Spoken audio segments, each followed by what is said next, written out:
Equations of motion by graphical methods. There are three equations for the motions of these bodies which travel with a uniform acceleration.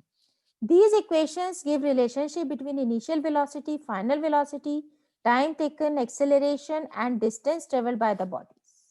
ठीक है, तो हमें need क्यों पड़ी इन equations की? Because it gives the relationship between different quantities, that is the distance, that is the time taken, that is the acceleration, velocity, initial and final both bodies. ठीक है, we will now study these equations of motion one by one. So first equation of motion is velocity time relationship, which means that it gives the velocity acquired by a body in time t. अब देखो, अब हमें equation को solve करने के लिए, derive करने के लिए हम सबसे पहले स्टडी करेंगे दिस ग्राफ. इस ग्राफ को हमें स्टडी करना है. स्टडी करने के लिए सबसे पहले हम क्या देखेंगे कि दैट यहाँ पर हमें दो पॉइंट्स दिखाई दे रहे हैं A B. A B points का मतलब है कि that at point A there is an initial velocity u. ठीक है, now it's velocity changes from A to B, that is from initial velocity to final velocity small v. और हम ये भी कह सकते हैं कि there is a uniform acceleration small a from A to B and after time t its final velocity becomes v which is equal to bc. ठीक है, तो टाइम t को हम रिप्रेजेंट करेंगे OC से. क्लियर हो गया. और कंप्लीट करने के लिए फिगर को हम क्या करेंगे, हम इसमें कुछ चेंजेस करेंगे या हम कुछ इसमें ऐड करेंगे. ऐड हम क्या करेंगे, हम एक परपेंडिकुलर ड्रॉ करेंगे BC over this axis OC. This BC, ठीक है, एक परपेंडिकुलर हम ड्रॉ करेंगे BE ऑन दिस OA. ठीक, अब now this BC is equal to OE. यहां पर हमने यहां पर ही लिखा है OE is equal to CB which is equal to small v. इसका मतलब क्या हो गया कि फाइनल वेलोसिटी जो मैंने अभी बताया आप लोगों को, it is equal to BC. इसके अलावा OA is equal to CD is equal to U. मतलब कि अगर हम यहां पर देखते हैं, इस फिगर में हम देखते हैं, तो इस फिगर को हमने दो पार्ट्स में डिवाइड किया. इस लाइन को हमने दो पार्ट्स में डिवाइड किया, that is BD and DC. क्योंकि यहाँ पर एक्सेलरेशन AB है, A है, तो हम क्या करेंगे कि एक लाइन परपेंडिकुलर इसके इनिशियल वेलोसिटी वाले पॉइंट से O से हम ए पॉइंट से हम एक पैरेलल लाइन ड्रॉ करेंगे over this parallel to OC. ठीक है, अच्छा, अब देखो ये जो पॉइंट है DC it is equal to OA, जो कि यहाँ पर मैंने शो कर रखा है. OA is equal to CD, it is equal to small u, that is the initial velocity. BC this is equal to OE, ये यहाँ पर आ गया. इसके अलावा OC this is equal to AD which is equal to time t, क्योंकि OC time t के बराबर था, तो यहाँ पर भी हमने क्या किया, OC is equal to AD is equal to t. ठीक है, ये तो हमारे पास में फिगर्स आ गई, क्वांटिटीज आ गई. अब हम फिर से अगर ग्राफ में देखते हैं तो BD दिस BD जो कि हमारा एक्सेलरेशन हमें जहां पे कैलकुलेट करना है, तो this BD it is equal to किसके बराबर हो गया. अगर हम इस पूरी लाइन में से इस CD को माइनस कर देते हैं तो हमारे पास में BD आ जाएगा. ठीक है, वो हमने यहाँ पर लिख दिया, BD is equal to BC minus DC. ठीक है, that is the change in velocity. Change in velocity A से B तक हुआ था, तो चेंज इन वेलोसिटी क्या हो गया, BD is equal to this BC. इस पूरी फिगर में से हम इसको माइनस कर देंगे तो हमारे पास में सिंपल इतनी सी फिगर आ जाएगी, that is BD which is the change in velocity. अब AD क्योंकि पैरेलल है OC के, AD it is parallel to OC, therefore AD को भी हम स्मॉल t ही रिप्रेजेंट करेंगे. यहाँ पर हमने यहाँ पे शो भी कर रखा है. अब इस फिगर से यहां से हम क्या निकाल सकते हैं, BC it is equal to BD plus DC, यहाँ पर आ गया.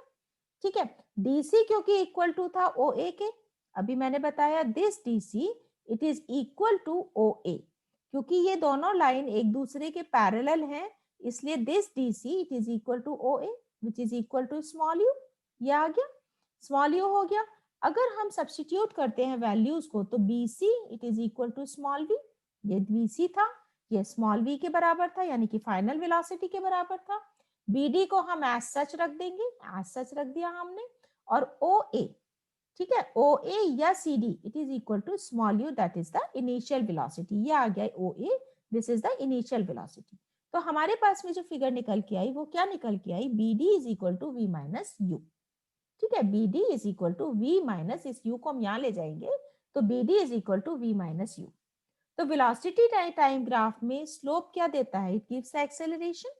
पहले मैंने मेरी जो ग्राफिकल रिप्रेजेंटेशंस की जो ग्राफ्स की वीडियो है आप उनको सर्च कर सकते हो मेरे चैनल साइफॉग में, उसमें आपको सब कुछ मिल जाएगा।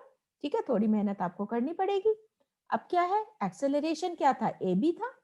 एक्सेलरेशन AB को हम रिप्रेजेंट कर सकते हैं BD अपॉन AD से। BD हमारा क्या था? BD हमारा था BC माइनस DC, यानी कि change in velocity, that is V minus U। ठीक है, लेकिन हम इनको भी बाद में रखेंगे फिगर को।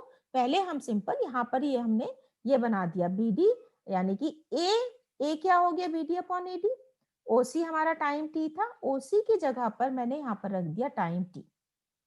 ठीक, अब BD इज इक्वल टू क्या हो गया? AT हो गया। अब हम क्या करेंगे? वैल्यूज को सब्स्टिट्यूट करेंगे। BD हमारा किसके बराबर था? V माइनस U के बराबर था, मैंने यहाँ पर रखा। अब 80 क्या हो गया? यहाँ पे क्रॉस मल्टीप्लाई किया था, BD इज इक्वल टू 80, तो 80 is equal to V minus U। और अगर हम इस फिगर को थोड़ा सा रिवर्स कर देंगे तो हमारे पास में फर्स्ट इक्वेशन ऑफ मोशन आ जाएगी, that is V is equal to U plus 80, that is the velocity time relationship.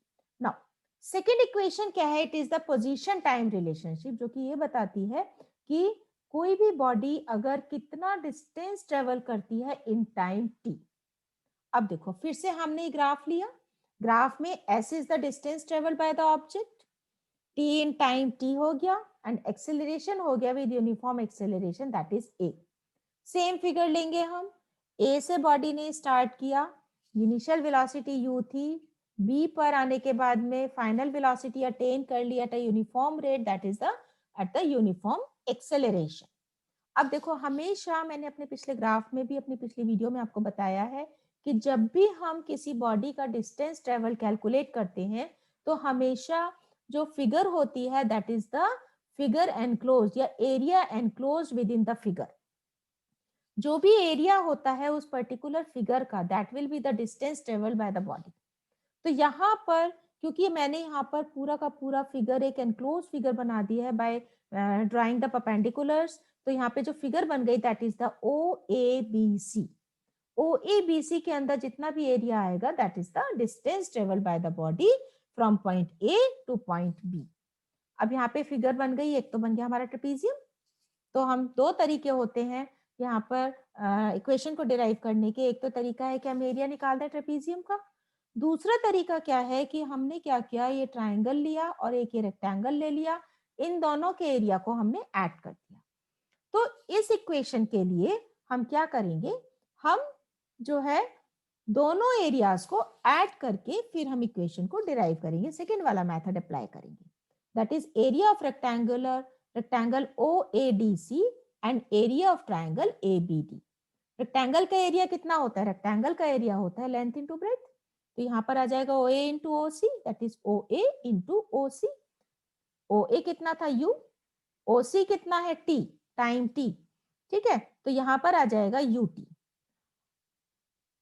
इसके बाद में एरिया ऑफ ट्राइंगल कितना होता है? ट्राइंगल का एरिया होता है half into A into B, AD into BD, यानी कि half into base into perpendicular. Half into base into perpendicular कितना हो गया? AD, half into AD into BD। AD हमारा कितना था? T था। ठीक है, BD हमारा कितना था? 80 था। हमने अपनी पिछली इक्वेशन से अभी अभी कैलकुलेट किया। देखो अगर हम यहाँ पर देखते हैं तो BD हमारा कितना है? 80 है, तो इस BD इज इक्वल टू 80 को हमने यहाँ पे सब्सटीट्यूट कर दिया।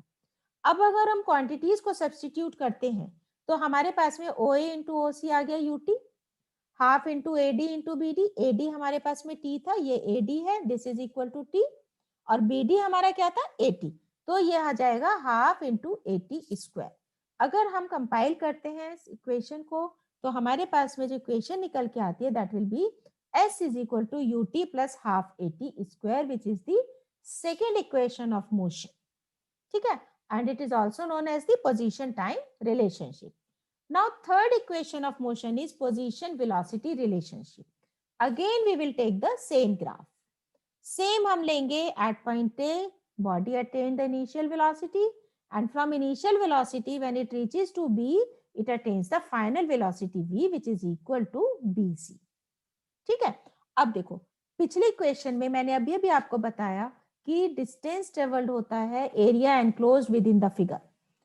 Area enclosed with in the figure हम दो तरीके से निकालेंगे, क्योंकि यहाँ पे ट्रेपीजियम है। एक तरीका है कि हम ट्रेपीजियम का एरिया ले लें, दूसरा तरीका क्या था कि हम ट्राइंगल के एरिया में रेक्टेंगल का एरिया ऐड कर दें। सेकेंड इक्वेशन ऑफ मोशन में हमने सेकेंड मेथड अप्लाई किया था, हमने रेक्टेंगल के एरिया के साथ ट्राइंगल का एरिया ऐड किया था। लेकिन अब थर्ड इक्वेशन ऑफ मोशन में हम फर्स्ट मेथड अप्लाई करेंगे, then that we will take the area of the trapezium. Trapezium का एरिया कितना होता है? ट्रेपीजियम का एरिया होता है half into sum of the parallel sides into height. ठीक है, तो this is the area of the trapezium. Trapezium हमारा है OABC। अब यहाँ पर पैरेलल साइड्स कौन सी हैं? BC and AO, these are the parallel sides. Height यहाँ पर हो जाएगी OC। ठीक है, तो अब देखो यहाँ पर एरिया क्या है? Distance travelled OA plus BC, that is sum of the parallel sides, into height upon half upon 2, यानी कि half into sum of parallel sides into height. ठीक है, OA हमारा कितना था? OA हमारा U था, small u, that is the initial velocity, अभी मैंने बताया आपको। BC हमारा कितना है? It is equal to small v, that is the final velocity. OC is equal to time t। अगर हम इस फिगर में अगर हम क्वांटिटीज को सब्स्टिट्यूट करते हैं तो OA हमारा U हो गया, BC हमारा V हो गया, OC T हो गया अपॉन 2। टाइम हमारा क्या है? Time is equal to V minus U upon A. कहां से आया ये हमारा आया फर्स्ट इक्वेशन ऑफ मोशन से। फर्स्ट इक्वेशन ऑफ मोशन हमारी क्या थी? V is equal to U plus AT। ठीक है, तो V is equal to U plus AT। देखो फर्स्ट इक्वेशन ऑफ मोशन अगर हम यहाँ पर देखते हैं, it is equal to V is equal to U plus AT। और अगर हमें टाइम कैलकुलेट करना है तो हम V minus U upon A कर सकते हैं। वही सेम मैंने यहाँ पर किया है, V minus U upon A। अब T की वैल्यू हम इस इक्वेशन में सब्स्टिट्यूट कर देंगे, तो U प्लस V अपॉन 2 हमारे पास में ऑलरेडी है। T की जगह हमने क्या लिखा? V minus U upon A, ये आ गया। अगर हम इसे सॉल्व करते हैं तो हमारे पास में आ जाता है S is equal to V square minus U square upon 2A। अब क्वेश्चन ये आता है कि V square minus U square कहाँ से आया? देखो मैथ्स में हम एक आइडेंटिटी पढ़ते हैं, that is A plus B into A minus B is equal to A square minus B square. This is the identity in maths. Same identity को हम यहाँ पर अप्लाई करेंगे। हम U plus V into V minus U को जब हम multiply करेंगे तो हमारे पास में जो वैल्यू आएगी that will be the V square minus U square. और अगर हम इसको सॉल्व करते हैं, क्रॉस मल्टीप्लाई करते हैं, तो हमारे पास में जो फिगर निकल के आती है that will be the third equation of motion, that is V square minus U square is equal to twice AS। So these all are the three equations of motion। Graphical representation है, बहुत easy है, लेकिन अगर एक बार समझ में आ गया तो आप लाइफ लॉन्ग नहीं भूलेंगे। But it needs practice and very much practice, बहुत ज्यादा प्रैक्टिस की नीड है इसमें। तो उम्मीद करूंगी आपको समझ आया होगा। अगर समझ आ गया हो तो एक बार मेरे चैनल को लाइक शेयर और सब्सक्राइब जरूर करना, अपने साथ के बच्चों के साथ में शेयर करना। और अगर कोई प्रॉब्लम होती है तो you may call to me at my contact number, मैं आपको अपने डिस्क्रिप्शन बॉक्स में दे दूंगी।